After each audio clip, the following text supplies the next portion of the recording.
At the beginning of Parashat Bamidbar, Moses and Aaron are commanded to take a census of all the Israelite men eligible for service, that is to say, over the age of 20 and able-bodied.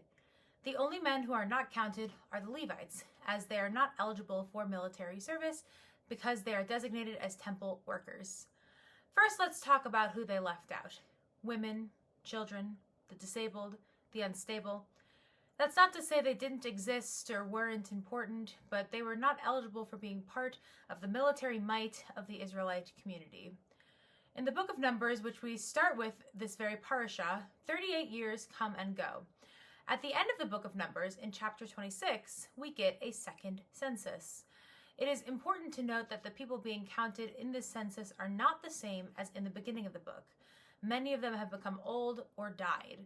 In fact, most of the protagonists of the Torah have died by the end of the book of Numbers, save Moses. A new generation has risen up in Israel, a generation that does not remember slavery, a generation that has only known this honeymoon period in the desert with God. That's not to say every single person in this second census was born in the desert.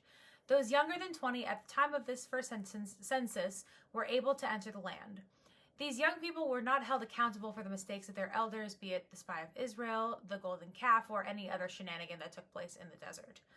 These children also never grew to be full adults under slavery.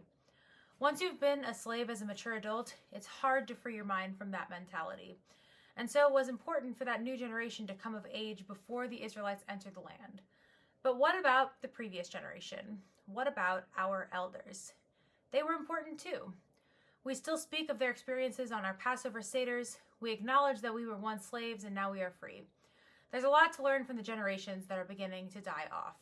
With each day, we creep closer to a world without Holocaust survivors to tell that story firsthand. Parashat Bamidbar reminds us all about what can be lost when we lose generations. We must remember to listen to our elders and hold fast to what they have taught us.